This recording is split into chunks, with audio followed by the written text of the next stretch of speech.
কোথায় পালিয়ে যাবি? এখন তো তুই আবার হাতের মুঠোই। আজকের অনুষ্ঠানের প্রধান অতিথি এই কথা বলেন। সৌদি আরবের এক অজ্ঞাতনামা ব্যক্তি যার নাম ধারণা করা হয় সাকিব আল হাসান, এরই মধ্য দিয়ে তার দশম অর্ধশত রান পুরা করলেন। মৃদা ভাই, আপনি জানেন একদিনের আন্তর্জাতিক সংস্থা তেল নিয়ে তেলিস্মাতি না করার জন্য অনুরোধ জানিয়েছেন মন্ত্রী পরিষদ। মন্ত্রী আরো বলেন, তেল, ডাল, আটা, ময়দা, সুজি সহ সকল ভোজ্য পণ্যের দাম কমানো হবে আগামী 32 সাল নাগাদ। এতক্ষণ আমাদের সঙ্গে থাকার জন্য ধন্যবাদ। শুনছিলেন আবহাওয়াটা, এবার খেলার খবর। ব্যাস, রান্না হয়ে গেল। এবার এই খাবারটি আপনি পরিবেশন করেন। আজকের এই অনুষ্ঠানে আগত নারী, পুরুষ, আন্ডা, বাচ্চা, ডিম, ভাইব্রেশন যারা এসেছে সবাইকে আপনার এই খাবারটি দিবেন। আপনার এই খাবারটি খেয়ে সবাই বলতে বাধ্য হবে তারা এখন ওয়াজ মাহফিলের আয়োজন করে।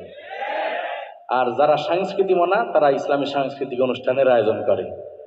যখন ওই তারা দেখছে যে আমাদের তো রিজিকে লাথি মেরে দিছে হুজুররা, এখন তো আগের যারা যাত্রাপালা আয়োজন করতো তারা তো এখন ইসলামী সংস্কৃতির ভিতর ঢুকে যাইতে আছে।